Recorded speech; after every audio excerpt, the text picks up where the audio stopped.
Hello, नमस्कार. लज्जत जेवणाची या चॅनलवर आपले स्वागत आहे. मित्रमैत्रिणींनो, आज जी मी रेसिपी बनवणार आहे ती आहे चवळी बटाटा वांगी शेंगा त्याची भाजी. लग्नाच्या पंक्तीतली ही भाजी आहे. आवर्जून लग्नाच्या पंक्तीत ही बनवली जाते. ती भाजी आज मी तुम्हाला करून दाखवणार आहे. त्यासाठी लागणारे साहित्य पुढीलप्रमाणे. इथे घेतलेली मी चवळी भिजत घातलेली आहे. पांढरी चवळी आहे. त्याच्यानंतर इथे घेतले एक बटाटा घेतलेला आहे. वांगा हे मी अर्धा घेणार आहे. त्याच्यानंतर शेवग्याच्या शेंगा घेतले, कोथिंबीर, टोमॅटो एक घेतलेले, 2 छोटे कांदे घेतले फोडणीसाठी. इथे घेतले कांदा खोबरा भाजून, त्याच्यात गरम मसाला खडा मसाला भाजून त्याची वाटण केलेलं आहे. इथे घेतले आले लसूणची पेस्ट, हिंग घेतलेलं आहे. त्याच्यानंतर बाकीचे आपले मसाले, मीठ आणि तेल एवढे साहित्य मी वापरणार आहे. आता इथे मी तेल गरम केले. तर राई टाकते. राई तडतडली की जिरं टाकते. हिंग जास्त वापरायचं आहे भाजीसाठी. चवळीची भाजी आहे त्याच्यामुळे हिंग जास्त वापरते. गॅसची फ्लेम स्लोच ठेवलेली आहे. आणि कांदा टाकते.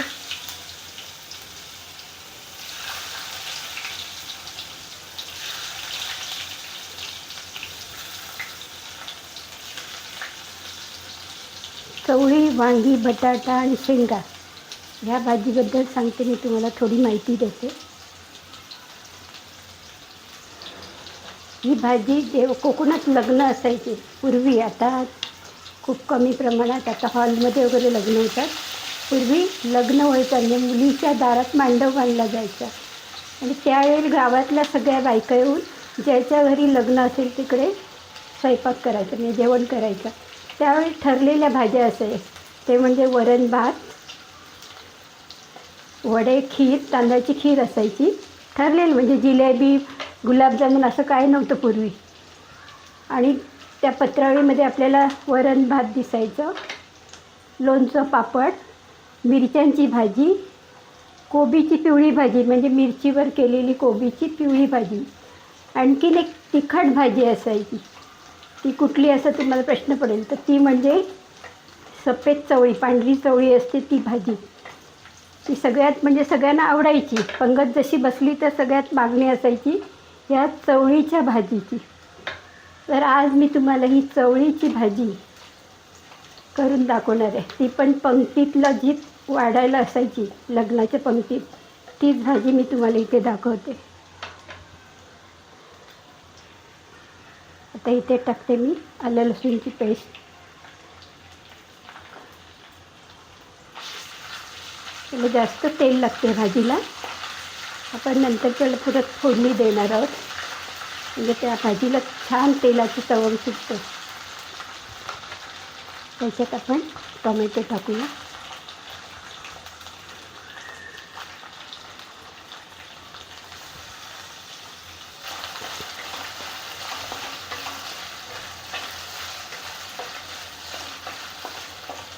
मीठ टाकूया थोडं म्हणजे आपले टोमॅटो आणि कांदा नरम होईल. थोडंसं टाकायचं. गॅस थोडा मोठा केलेला. फोडणी देताना स्लो ठेवायचा गॅस, कारण फोडणी करपण्याची शक्यता असते. टोमॅटो पण थोडे नरम झाले, पण थोडीशी कोथिंबीर टाकूया.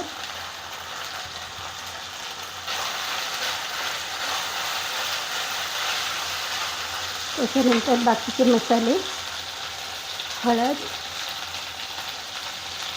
धना पावडर, भाजलेला जिरा. हा स्किप केला तरी चालेल, भाजलेला जिरा नाही टाकलं चालेल. पण मसाला आपल्याला जेवढा तिखट पाहिजे त्या अंदाजाने मसाला.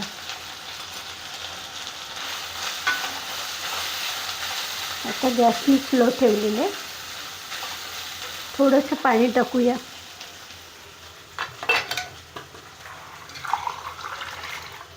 तर आपली फोडणी करपेल म्हणून थोडं पाणी टाकायचं. आणि कढईला पण चिकटते म्हणून थोडं पाणी टाकलं. आता हे छान तेल सुटेपर्यंत आपल्याला परतून घ्यायचं. त्याच्यात आपण टाकणार आहे कांदा खोबरं भाजलेला आणि त्याच्यात खडे मसाला टाकलेला असा हा वाटण केलेलं आहे, ते सुद्धा टाकूया. आपल्याला जेवढ्या प्रमाणात भाजी करायची त्याप्रमाणे वाटण घ्यायचं.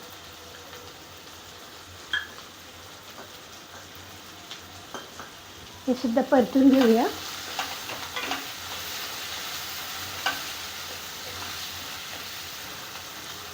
थोडं पाणी आणखी टाकते. आता ह्याच्यामध्ये आपण टाकूया सगळ्यात अगोदर म्हणजे चवळी आणि बटाटा. आज जी आपण भाजी करतो ती चवळी, बटाटा, वांगी आणि शेवग्याच्या शेंगा. बटाटा शिजायला वेळ लागतो, चवळी लवकर शिजते. एरवी पण तुम्हाला कडधान्याची भाजी करायची असली तर चवळी कशी कुकरमध्ये पण शिजवली तर लगेच शिजते. काही वांगी आहेत, बटाटे शिजायला खूप वेळ जातो, म्हणून आपण वांगी त्याच्याबरोबर टाकली बटाट्याबरोबर तर लगेच शिजतील. म्हणजे वांगं दिसणारच नाही आपल्याला त्या भाजीत. त्यासाठी काय करायचं, आपण वांगं नंतर टाकलं. थोडं बटाटा शिजत आला की आपण वांगं टाकूया. थोडं पाणी टाकूया.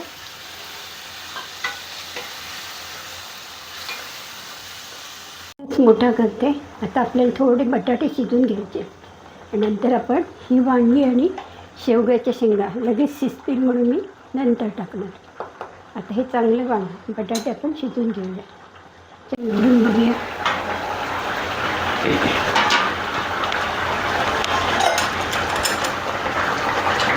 तर बटाटे शिजत आले तर आपण टाकूया याच्यामध्ये वांगी आणि शेंगा. वांग्याचे मोठे मोठे तुकडे केले आणि शिजल्यानंतर ते छोटे होतात. आता आपण वाटण वगैरे सगळं टाकलेलं आहे, फक्त आपल्याला थोडं मीठ टाकावं लागेल.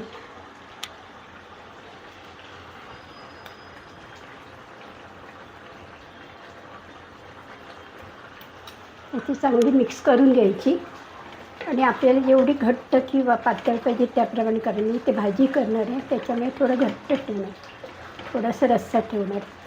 ही भाजी तुम्हाला चपातीबरोबर, भाकरीबरोबर, भातावर सुद्धा तुम्ही खाऊ शकतो. ते शिजल्यानंतर मिळून येणार वांगी आणि शेंगा. त्याला चांगलं शिजून द्यायचं. आपण सगळं टाकलेलं आहे याच्यामध्ये. बटाटे पण शिजलेत, वांगी शिजली, शेंगा शिजल्या की भाजी झाली. आता ह्याच्यावर मी पाणी ठेवले ताटात. तोच पाणीत आपल्याला लागलं तर आपण ओतणार आहोत. त्याच्यात परत मी पाणी ठेवणार आहे.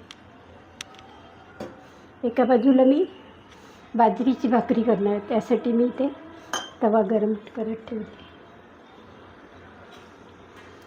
आता मी पीठ मळायला घेते. थोडं मीठ टाकते. त्याच्यात उकळतं पाणी टाकलं तरी चालेल किंवा थंड पाण्याच्या पण चांगले होतात. तर थंडी आहे म्हणून बाजरीची भाकरी करतो. गरमीच्या दिवशी बाजरी कशी आपल्याला गरम पडतं, म्हणून गरमीच्या दिवसात ही भाकरी सहसा बनवत नाही. गावच्या ठिकाणी बनवतात कारण तिथलं वातावरण थंड असते.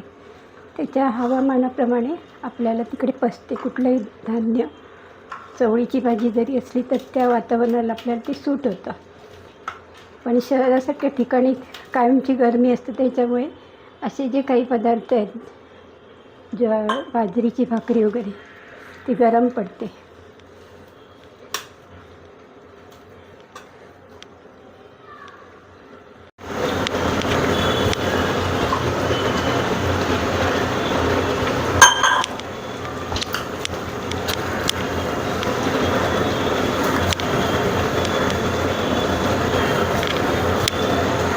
नाचणीची, ज्वारीची भाकरी, तांदळाची भाकरी तुम्हाला दाखवलेली आहे. आज बाजरीची भाकरी दाखवते. तर वातावरण थंड असल्यामुळे बाजरीची भाकरी आपल्याला गरम पडत नाही. तयार पीठ घेतलेलं मी, दळलेलं नाही आहे. आपल्याला जेवढी लहान मोठी पाहिजे त्याप्रमाणे आपण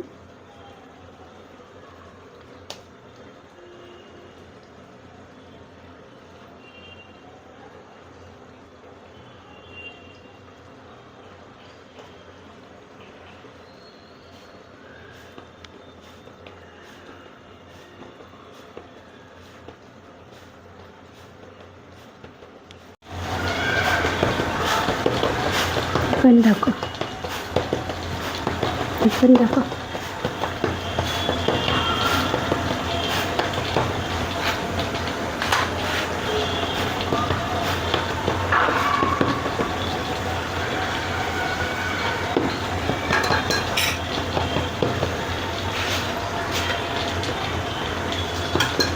शॉर्टमध्ये दाखवली आपण.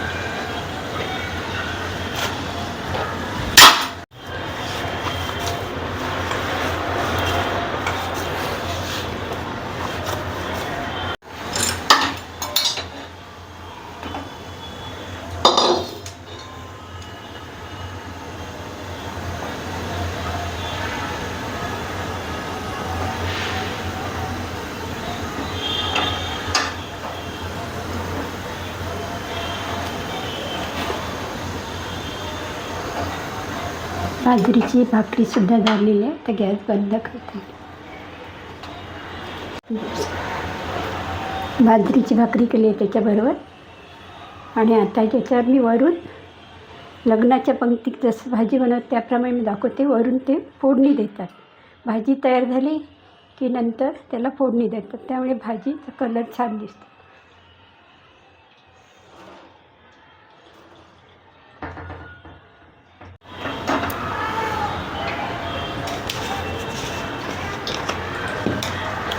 त्याच्यात पण थोडी राई, थोडं जिरं, छान फोडणी करायची. नंतर आपण त्याच्यात टाकणार आहोत थोडंसं हिंग टाकते.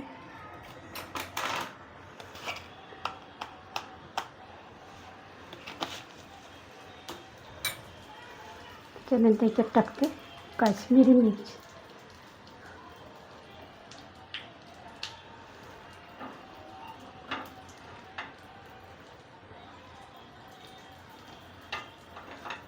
छान राई जिरं तडतडलं पाहिजे. फोडणी छान झाली की त्याच्यावर आपण ते ओतणार आहोत.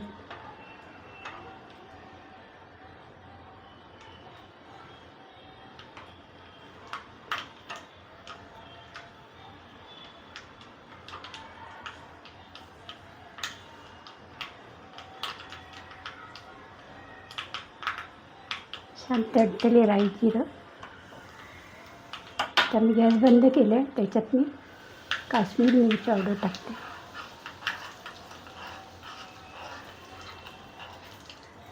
ते आता आपण याच्यावर टाकूया.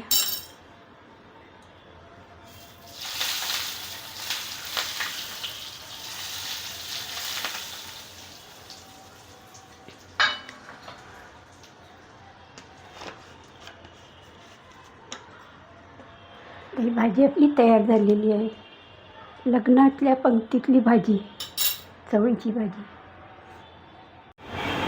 मी बनवलेली चवळी, वांगी, बटाटा, शेंगा ही भाजी तुम्हाला आवडली असल्यास नक्कीच लाईक करा, शेअर करा, सबस्क्राईब करा. आणि त्याच्याबरोबर मी बाजरीची भाकरीसुद्धा केलेली आहे. थँक्यू.